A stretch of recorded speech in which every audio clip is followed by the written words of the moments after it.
Hi everyone, the Alco Diesel guy back here with another project, and as we can see, it is this old beat-up Athearn coach. Let me back up a little bit and explain what's going on. I've had sort of a long love-hate relationship with passenger coaches of all seeming types because of my very tight and treacherous mountain that I have on my layout. The turns used to be 18 inches originally. I've upgraded them to 22, but even so, I still get weird problems like coupler heights and all kinds of other issues. I've tried everything, different wheels, weights. It comes down to basically finding the right coach to handle the job. Anyway, let me just quickly go through a history of what I did. The first coach to actually work correctly came by accident. I had somewhere around the mid-2000s, I started really getting into classic Tyco trains, the infamous ones with their power torque drives, but the rolling stock kind of interested me as well as their accessories, and this set of coaches was on their actually similar set, which had the blue stripes on it from Amtrak. Caught my eye, I bought it, and as it turns out, they ran around all those tight turns on my mountain without a problem. They were nicely lit, and they did the job perfectly. So you're probably thinking happily ever after, this is going to be a short film. Unfortunately, no. What essentially happened is these old brass wheels began to have a problem with my tracks. Brass on nickel silver doesn't work too well, and they tended to leave a very nasty patch of this nasty residue everywhere they went. On top of that, the plastic side of these wheels, which was done to allow the power to pick up. As you can see, they're lit coaches. One side is brass, the other side is plastic, so it would only take positive or negative power from either side of the cable, so the light got the appropriate power and didn't have a short. Anyway, the problem is the plastic itself would deteriorate and also fall off on top of the tracks. The end result, these were kind of useless because anywhere they went, they left so much residue. I'd basically get a few times around the track and I'd have to do major cleaning. It took me a while to realize this was the problem, but soon I did after doing research. So I had to find another solution, and it came in the form of Hornby. They had these commuter coaches a while back. They were in the Model Railroad News. I saw them and I thought, wow, this will work perfectly. And for a while they did. They worked really well, especially since they had this unique double pivoting action to allow them to get around really tight turns. Unfortunately, those coaches, as you're probably wondering why I don't have an example, and unfortunately it's because those coaches essentially fell apart. I don't know what the deal was, but they just all at once started having problems, and they all at once began to disintegrate. The truck frames literally let the wheels fall out.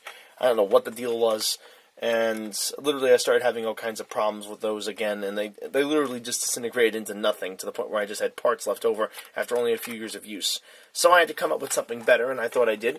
Here's what I came up with. These are Concore coaches, similar style coaches. I think there's a P40 some odds. They're sort of powered coaches. That the story behind the lore of my railroad is they turned into from powered commuter coaches into unpowered coaches, and they were really perfect for the kind of railroad I have. I do a lot of backup moves, and these coaches were perfect for that job. Unfortunately, despite the quality and the fact that these are beautifully lit with LEDs, they just didn't do the job. One thing, these wheels themselves are badly made. These trucks, I should say, are badly designed. They catch everything. There's some details underneath here, which you'll note on this one I've taken out to allow the trucks to swivel easier. And even so, they still manage to catch every so often. On top of that, they have a tendency to climb the rails and derail quite a bit. Don't know what the deal is with that. The final issue also has to do with coupler heights. These couplers always have a problem staying connected to trains going up my mountain. They always come unhooked. They drive me up the wall. So these coaches, despite their extreme expenses, which was, well, you can basically get 2 of these coaches for a set of a whole train of the Tyco or even the Hornbys, I think. They were much cheaper than that. Basically, the end result of all that cash spent was basically a bunch of coaches that turned out to be only somewhat useful. Then, I had another sort of breakthrough. A very inexpensive breakthrough, as it turns out, in the form of this very inexpensive style coach. These are built by Model Power, and what had lured me toward them is I saw that the Conway Scenic Railroad, after I was on their website, was still using these to model their coaches on. So I'm thinking, why would a railroad like that use these coaches? They obviously don't stay on the tracks, they have problems. Well, I gave them a try, and I found out why. They do stay on the tracks. They made it around all my tight turns on my mountain, and this is despite the fact that, much like the first coaches, they have these sort of truck-mounted couplers, which is sort of supposed to be a no-no for tight turns. Whatever the case, they actually held the couplers much better. I should say the couplers hung on much better, and they didn't derail. I further upgraded them with metal wheels and thought I'd finally solved the problem. Unfortunately, yet again, no. The problem is, in this case, that these tongues here, where these were built, these sort of flimsy tongues where the couplers are mounted, tended to get bent. And once that happened, basically the coupler height would change, and that was the end of that. They'd start rolling down the side of the mountain. So my cheap way of getting around problems turned out to be yet another waste of money. So finally, I wind up back at this old beat-up coach, which is looking very sorry for itself, missing one truck end in need of help desperately. Now, you're probably wondering why I didn't try these to begin with, and yes, I did. Back in the day, I actually had a fleet of these coaches I used to try to get up the mountain, but they would always derail. But that was then, this is now. Back in those days, I still had the old-style wheels, which these have on it, with these really, really minimal flanges you see on the sides, and sort of not very, and also very lightweight alloy and really bad steel on them, so they didn't weigh very much, and that's one of the reasons why they derailed a lot. Another problem, again, was my 18-inch turns, which are now 22-inch turns. All this put together basically made these coaches somewhat unreliable, to put it mildly. Now, obviously things have changed since then. Now I have 22-inch turns, and I've also found out by putting better wheels on these cars, they will hold the rails and ride very nicely. That's great. The only problem is, well, the condition of this coach isn't great, so now I have to go through a process of restoring it. To start with, we can see it's missing its trucks, and we can also notice a very unconventional coupler on the front. Again, one of the secrets of this car, seemingly staying on the tracks, has something to do with these trucks that have these coupler mounts on them. In other words, the sort of truck-mounted couplers, for some strange reason, that helps out on my railroad. I don't know why it shouldn't, but it does. Anyway, these, as you can see, were modified, these trucks, to have no couplers at all. The tongue right over here is, this is actually how it should be facing, is missing. It was taken off by the previous owner and replaced with this sort of Katy coupler mount and bracket and coupler itself. Now, all well and good, but the problem is these couplers really aren't right. As you can see, this one's drooping down a bit. What it comes down to is that the coupler heights on these just aren't quite right, A and B. I really do need them truck mounted, so I'm going to have to replace both of these couplers. I'm also going to have to, from the looks of this thing, clean it out. I actually didn't realize how dirty this thing was, so I just got to look at it now with my bright lights. So, start with, I'm going to pull the top off and see what I have to work with. Now, again, remember, this is an old Athearn kit, so be prepared to see some strange things. And here we have underneath it, we have a single screw in place for one of the trucks with a washer on it. Looks like that was homemade. The other wheats are in place. They're badly rusted, but doesn't matter too much. This will never get seen. One of the windows is actually in here. I got to find out where that goes. There's actually another piece of plastic underneath it here. Actually, yeah, here's the other set of windows for this coach. I'll have to figure out how to get those in later. And basically that's it. So, what I have to do now is cough up the proper screws to tighten this down, see if I can find some screws in one of my little screw containers, and mount trucks to it. As of the trucks, I do have them. As it turns out, the ready-to-run coaches are essentially a knockoff of these, except they're sort of blue box coaches that have been pre-assembled for you. And here's the part I've come up with to replace them. Same exact color trucks, ATH 9411. They have, in fact, in this case, better wheels on them than these do. So in a way, this is really going to kill two birds with one stone, hopefully. It should make it much easier to operate and much more reliable in terms of getting around the curves. Anyway, let's get started with doing this project. The first thing I'm going to do is see if I can locate some screws to do the work. I'll just pause you guys for a second and come right back to you when I've found my little screw box, which I thought I had here a second ago. Okay, so I got my little box of screws here. Let's now proceed to take this thing apart. Where did I put my screwdriver? Oh, there it is. Okay, get in here and just undo this screw. Again, a flathead screwdriver, nothing too hardcore here. Just gonna undo this and get it free. I'll probably reuse this one screw because it seems to fit okay. It has a washer on it.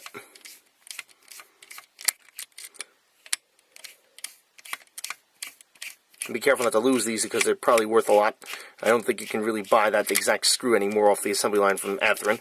Although a lot of these parts, surprisingly, are still very easy to come by. I think I'm just going to actually leave this in the frame and just attach the new coupler as is.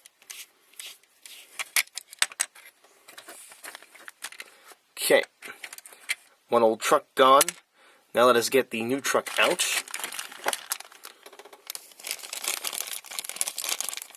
I have this little box, that little bag I showed you before, same part number.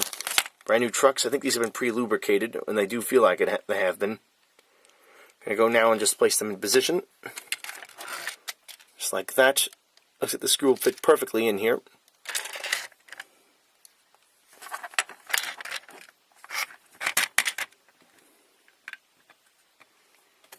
Just the light so you guys can see a little bit better.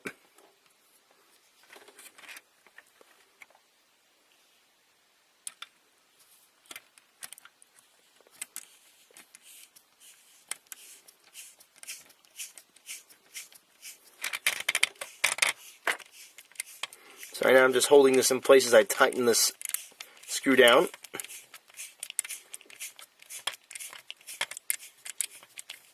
Now I remember correctly I have to back these off a little bit. Yes, I do. It's too tight. catch with these is Athearn always said to back them off when you got too tight with it. And one of the reasons I'm having a problem now is it turns out I completely forgot to take this stupid coupler out in the front. So let me remove that.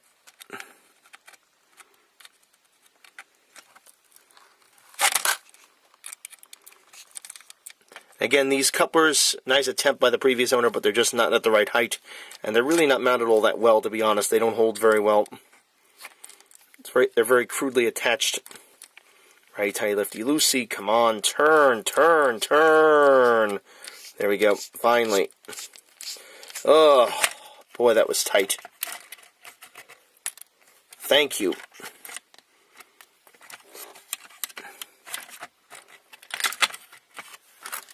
And I'll take this little plate off the bottom here. It looks like that was to help out with the height. Ouch. Before I stab myself with a screwdriver.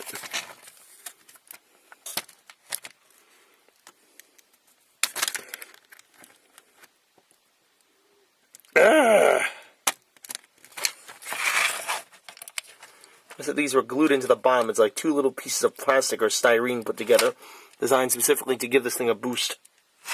So the coupler would be at the right height. Now they're nothing more than a pain. Ah, there we go. Got it. Popped it off. Now I can rotate this around 180 degrees, like so, and finish tightening the screw in place.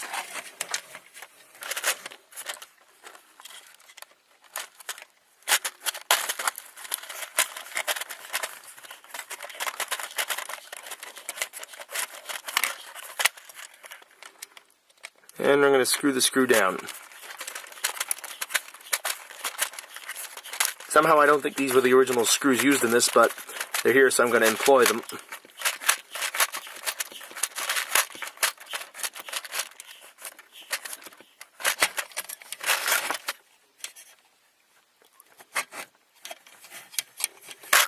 And that'll do it. Okay, now the next area here, I'm going to take this coupler assembly off as well.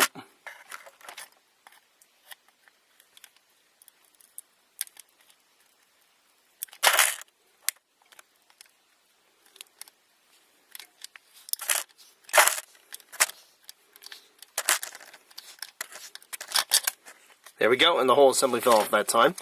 Next, one more of these little truck assemblies. I have to install couplers on these. Let's go and try to see if we can get this together. I know the inside's kind of rusty, but what I think I'll do is I'll just put oil on that and try to kill as much of the rust as I can. I got an extra set of oil I don't like too much. I can spread all over this and basically not worry too much about it. Got it right over here, in fact. While I think of it, let me put some down here because this is going to need to soak to get it to be properly treated. I may add additional weight, but this weight is definitely going to be critical to making this thing work.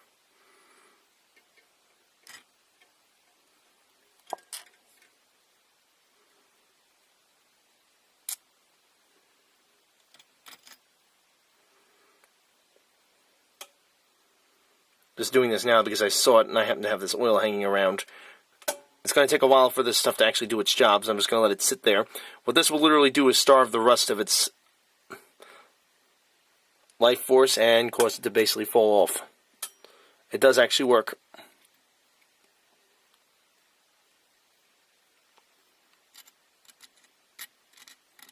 There we go. Okay, so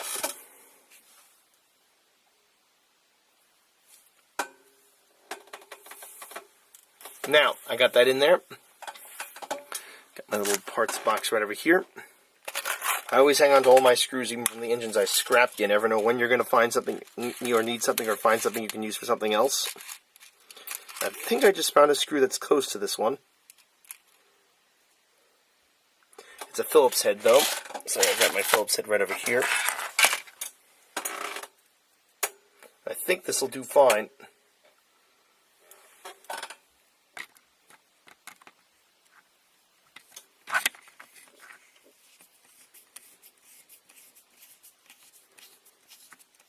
I think that's actually too skinny. Yep, that's not going to work. Okay. Beak mistake. That comes. Okay, I need to find one with a wider head on the front.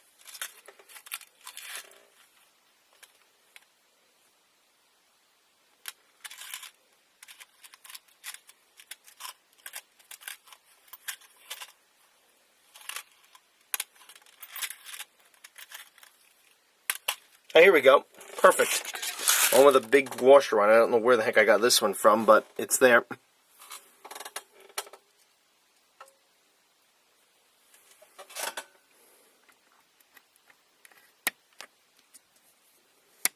A big old washer on the front. See if she goes in there the way I want it to. And away she goes, down, down, down. It's actually pretty cool because there's a huge clearance right there. As now see. Okay, that's a little bit too tight. Let's back off on it, but I think I just fixed my problem just like that. Wish I could remember where I got the screw from now, because now I'd like more of them. Alright, that'll work perfectly. So I've now fixed the frame. Now next I'm going to do some good old-fashioned cleanup on this. Before I even attempt to put the windows back in place, I'm going to first clean this disgusting mess up. Ugh. And try to get it back into something resembling acceptable. So, hold on one second while I come up with a strategy for dealing with this. Okay, my solution for this problem of the dirt is to go with a Clorox wipe. Just to see how this will work. The paint is kind of already messed up on these already, so to be honest, there isn't much lost. And it's actually working. Look at that. So I think I'm just going to use this. I've got a whole bunch of these here.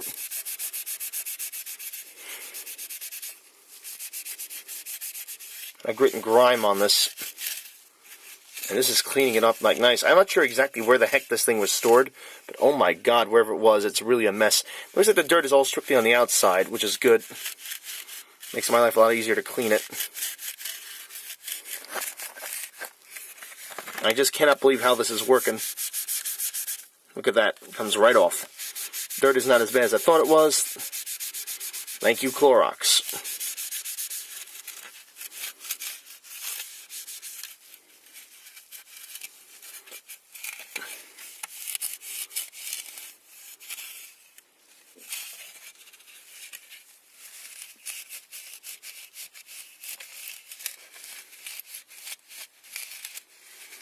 I could take these off, but I'm not sure I'd ever get them back in again, this particular skylight assembly.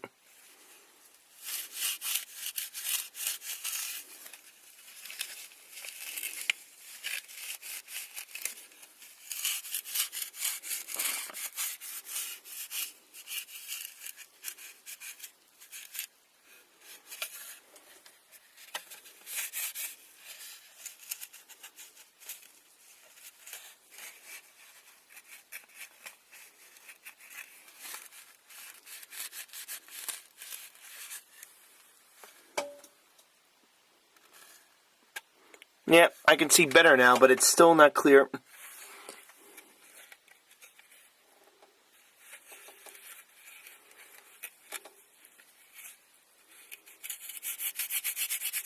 I may have to get a new plastic glass piece for this, but I don't think I can ever find one.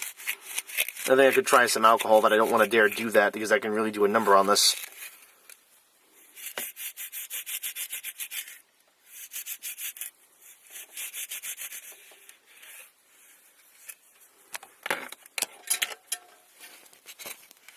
Now look at that.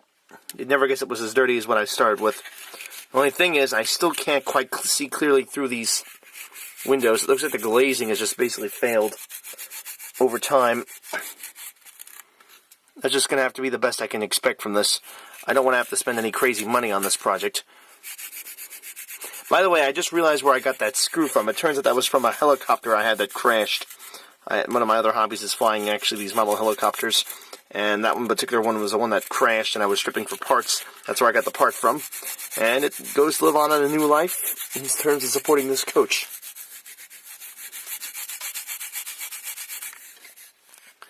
Okay, so I think that's about as clean as I'm going to get this thing. But it's a huge improvement. That's definitely presentable now. It's hard to believe this thing was so filthy just a few seconds ago. Anyway, put this together.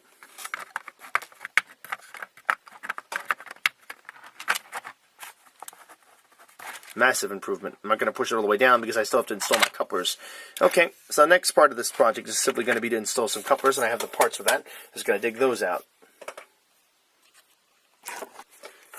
Alrighty, here we have the parts. This is an older supply of these that I've had laying around. Got just a few of these left. I bought these way back in the day.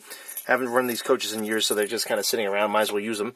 And over here we have the couplers. These are the standard KD-style couplers with the old-fashioned springs on them.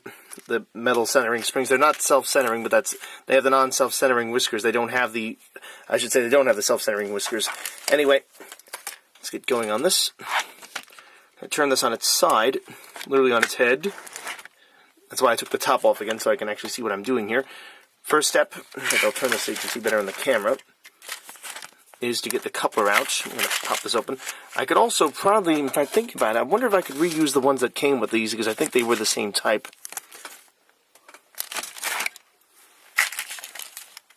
Here's one of them, which fell apart on me here. But then again, who knows how much mileage those couplers have. I'd rather just do it right so I don't have to redo it again.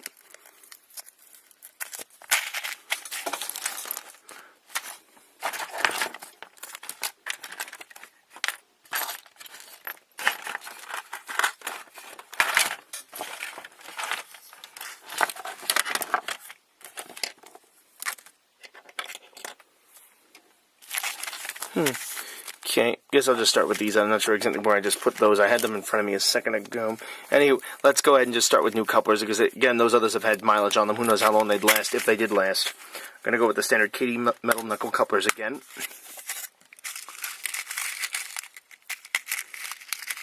Brand new. Take out one of my brand new self-centering springs.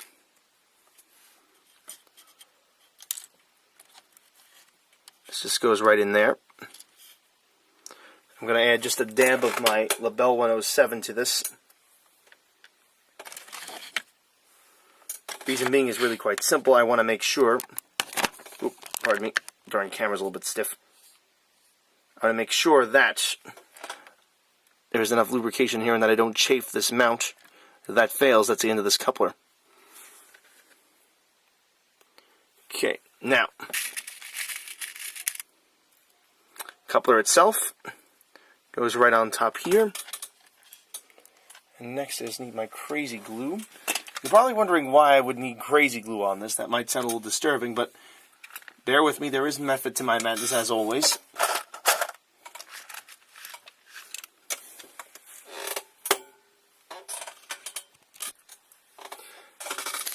Now, for those of you who are not familiar with these coaches, these particular couplers, they have a very infamous reputation.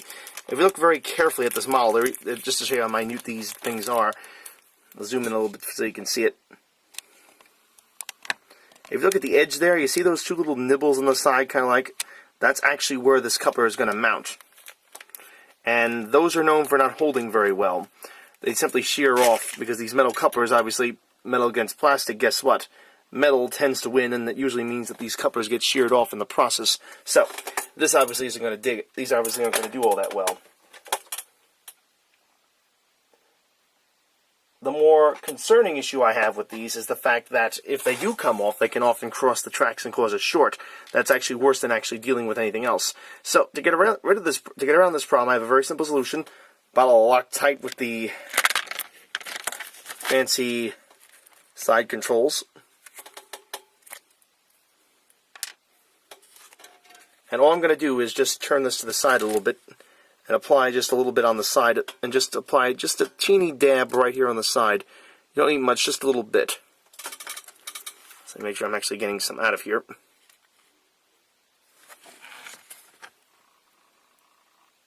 Oops, that was too much. Boy. As is typical, you either get too much or not enough. Okay, no big deal, just wipe some of this off. Trick is with glue, as I always seem to have a problem following myself, make sure you use just what you need, not much more, and nothing more. And I managed to knock the coupler on the floor. Oh. No pun intended. Anyway, always use just what you need on these couplers. You don't want to overdo it. I mean, I'll reapply it because I knocked all the glue off.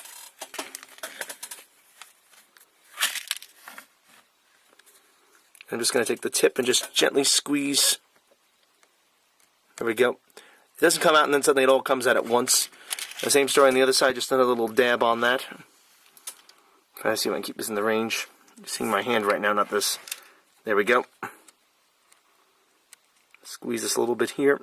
Note I'm not putting it inside the coupler, where the coupler mounts at all, inside here.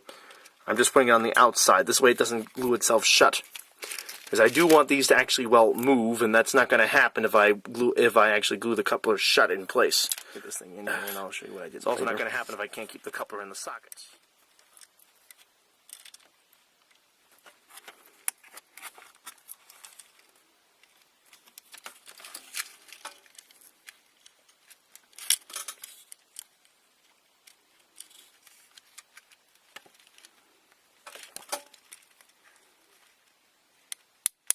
There we go. On it goes. I had to really put a lot of pressure on that. And you see the coupler now works. It's got a spring to it. That's all that's critical. I think I may have knocked all the glue off, though, in the process of doing this. So I'm just going to add just a teeny tiny drop more.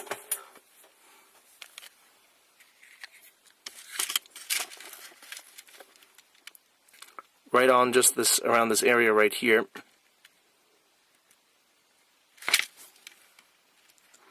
And again on the opposite side right over here. Okay, now on to the next coupler, same procedure.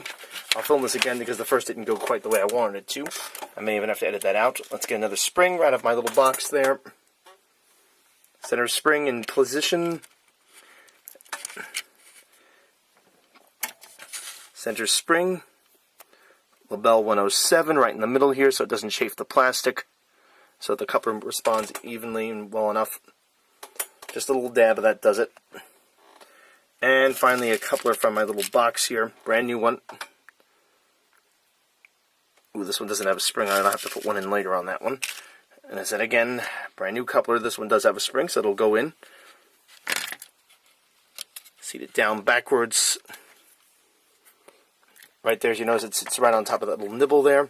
Take my glue. Go in on the side of the coupler mounting itself.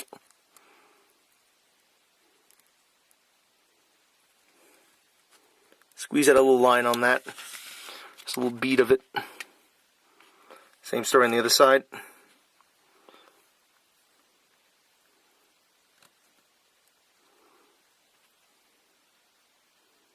Just a little bead of it right there. I can actually put the top back on there because I'm done with this for the night. Next I go back to my little coupler lot,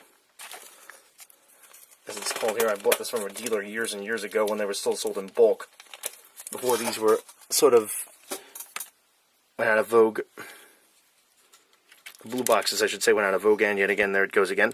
It's kind of tricky because you have to press this down, and that tends to knock the coupler out of position. I should have probably installed, if I had been smart, which I wasn't, I would have installed these couplers when I had the trucks off, but I didn't really realize this is going to work so easily. Okay, so I have to try this again.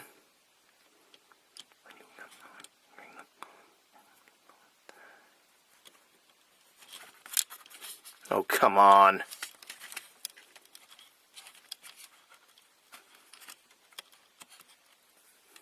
Make sure the coupler is sticking upside down. If it does get in there the wrong way, that can be a disaster.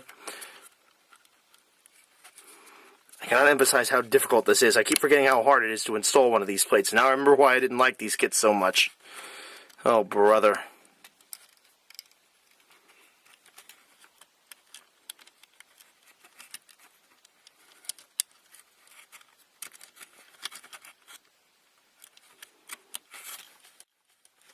There we go. Ah, there it is. Got it. That probably didn't come out too well. The trick is to get it in position and press it down. Sorry about the bad camera work, but that's the best I can do with this. Anyway, both couplers are now installed. This essentially is all set to go now. I'm going to leave the oil on top here to try to get some of that rust off. Just going to let it soak like that. Next, I have to put these sort of windows back in place here. Put them along the side here. Right over here. Let's get rid of this old truck. I don't need that anymore.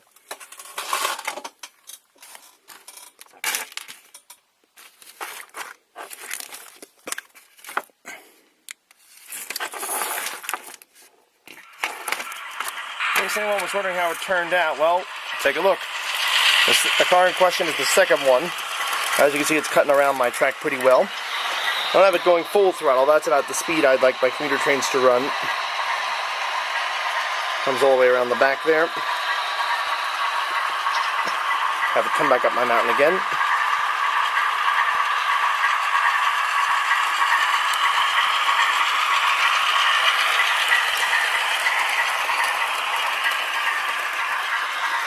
Up and around the tight bend. Cut we're staying on. The engine has to hesitate a little bit there. It has slips and slides a bit, but gets up there without much of a problem. Over onto the other main line. Staying on the track beautifully. Through the station. Pass through the cliffhanger. Back across to the center of the layout. Back over that rear switch there, which actually isn't in good shape. Down the main stretch. Back across the front, and then back onto the main line. So I'd say pretty successful. I've already tried backing it up. It runs through all my turns beautifully. I'm very happy with it. Not bad for a couple of bucks. It was written off to be thrown out, and I saved it. Just so as to show you that nothing is necessarily beyond redemption as long as you're willing to spend a little cash on it. And oh boy, did I just prove that with this one. The coaches in the back are from a similar order. Same kind of thing went on with them. Going to do a few more of these coaches that I rescue, and hopefully have a couple more sets of usable coaches. Anyway, that concludes this project. Take care, everyone.